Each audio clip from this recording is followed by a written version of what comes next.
on a seemingly idyllic day in May 2007 in Kerm, in a small, tranquil village in the Czech Republic, something truly horrific was uncovered. Edward, a proud new father, set up a CCTV baby monitor to keep a watchful eye on his newborn son. But what he saw through the lens of the monitor was beyond anything he could have imagined. Instead of peaceful images of his baby's crib, Edward was greeted by the image of a young boy, bound naked, lying on a concrete floor. The boy was gagged and looked weak. And then, as if to add to the terror, a woman's hand would occasionally appear, bringing food to the captive child, where he was forced to eat off the floor as if he was an animal. Edward's shock quickly turned to action as he immediately called the authorities. The police launched a door-to-door search, determined to find the source of the broadcast. Before we start, if you find this video fascinating, then at the end, please drop it a like and let me know what you thought about the case below. It helps the channel. Also, don't forget to hit subscribe for more. Thank you. Klara Morova, a resident of the seemingly tranquil town of Kerm, proclaimed her divine purpose to all who would listen. Her sister, Katerina, was on a similar quest, they both claimed. Klara bore 2 sons, Andre and Jacob, but as her behaviour became increasingly erratic, the father of the boys could not take it anymore and left. At first, the boys lived a happy life, attending good schools and participating in sports they loved. Just a normal, happy life. But as their mother's grip on reality grew weaker, their childhood was stolen from them. The sisters moved in together, bringing with them the ominous aura of their fanatical beliefs.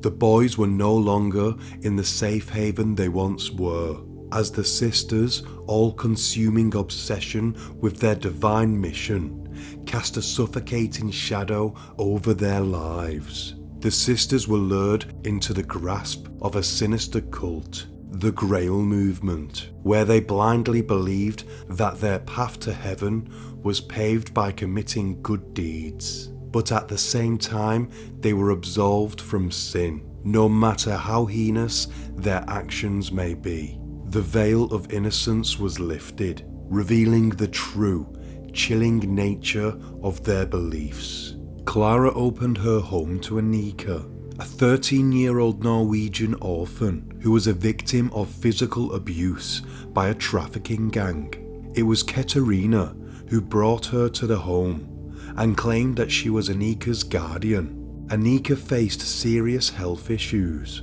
and claimed to be losing her sight and hearing. Her days were often spent in a hospital bed, her weakened form struggling to survive. Klara felt compelled to help the girl, who she seen as a child in need.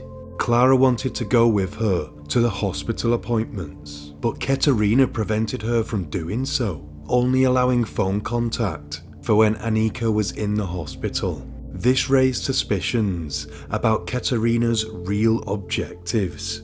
Maybe Klara's confusion as to why she could not go to the hospital with Anika made her more susceptible to what happened next. She started to get text messages and emails from a man claiming to be Anika's doctor. To prove he is who he said he was, he scheduled a meeting with Klara, but it was in his car at night. Now, most of us would not dream of going to this, but Klara was already in a strange headspace. She was also quite gullible at the best of times. During the meeting, the man sat in the front of the car, and Klara got into the back seat. The man had his face hidden by the darkness and never turned around, but he did pass Klara Anika's medical records and birth certificate, and this was enough for Klara to believe this was legitimate, and this was really in fact Anika's doctor. Once the trust had been built between the pair, the doctor began to turn the screw. He demanded that Clara engage in shocking acts on Anika's delicate body, such as rubbing her crotch area. The idea was distressing for Clara, but she followed through for Anika's well-being. Over time, Clara had become fixated on Anika, so much so that she was beginning to neglect her two boys, Andre and Jacob, who were mainly being cared for by their grandparents. Clara wanted to legally adopt Anika, but the doctor had told Clara that this could not happen as her boys had been bullying Anika, and for the adoption to take place, this would have to stop. He did, though, have a cure for the situation. In his own words, to cure the evil spirits. This was through harsh and physical discipline. Clara began to beat her sons for anything they did wrong, sometimes even if they didn't do anything. She would use her hands, or sometimes items like belts or things you can find in the kitchen. She would also lock them in the cupboard overnight as a punishment.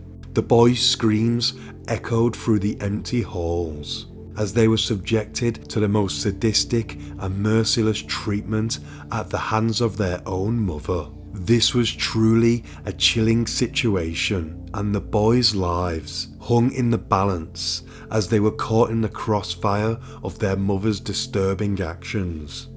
Eventually, the doctor deemed that this was not enough, and he turned the screw even further. He claimed his treatment was not working, and Clara was instructed to abandon her role as a mother to her sons and take them to an isolated cabin, surrounded by nature and far from any inhabited areas. When they arrived, they encountered Katerina, Anika's brother, and two other friends, Jan and Hannah, who were familiar to Clara from previous summer camp experiences. Together, at this serene cabin, they would commit unspeakable horrors on the hapless children. In a twisted world, two innocent boys were denied their basic dignity and subjected to unspeakable acts of cruelty. Confined to desolate and barren cells, they faced a daily existence filled with starvation,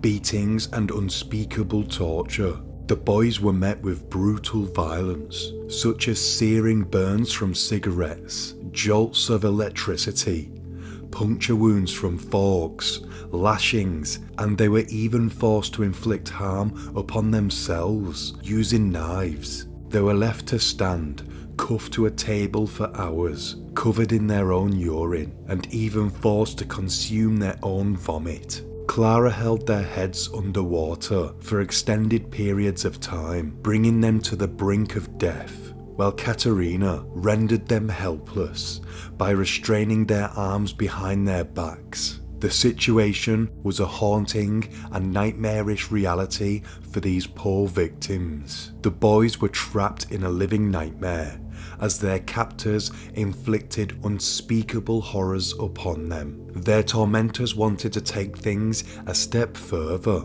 and began stripping the skin from their legs and buttocks and gorged on the raw flesh before their very eyes. The boys were being consumed, both physically and mentally, by their own flesh and blood. The boys were even forced to eat their own flesh, a grotesque act that will haunt them forever.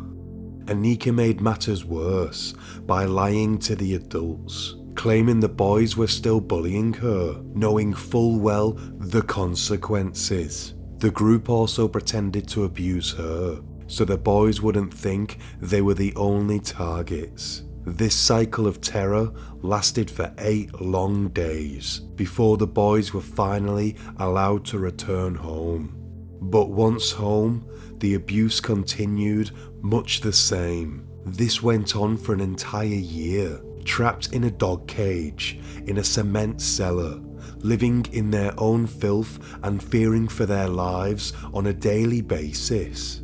The satisfaction it brought to their captors was so strong that Clara had installed CCTV so she could watch the torment of the boys on the television in another room. The horrors that took place in that house were finally uncovered in early May of 2007, when the twisted actions were caught on a neighbour's unsuspecting baby monitor. With good fortune, there was a malfunction, and the baby monitor instead picked up their neighbour's CCTV signal. A chilling scene was broadcast into their living room, revealing Andre, bound and naked, lying helpless on the floor. The neighbour, horrified by the sight, immediately contacted the authorities, who rushed to the scene to uncover the truth.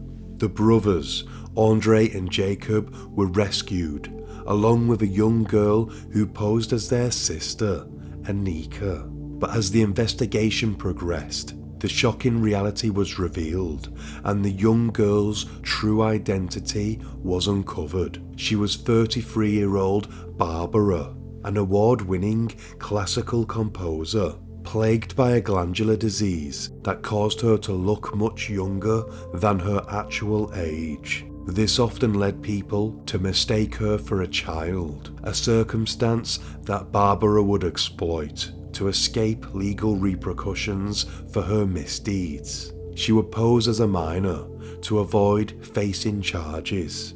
Determined to escape justice, Barbara fled to Norway and vanished in the shadows, reinventing herself as a 13-year-old boy named Adam.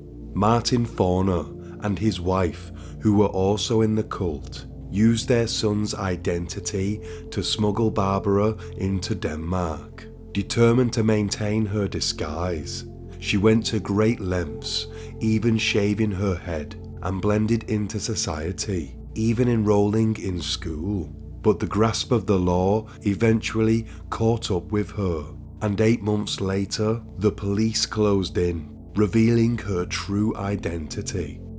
As the women involved in the crimes were apprehended, the truth of their twisted actions came to light. Clara attempted to shift the blame, claiming to be a pawn in a larger game controlled by a mysterious doctor. But the investigation uncovered the haunting reality. The phone number belonging to the so-called doctor was linked to none other than Katerina, and the emails were linked to Barbara.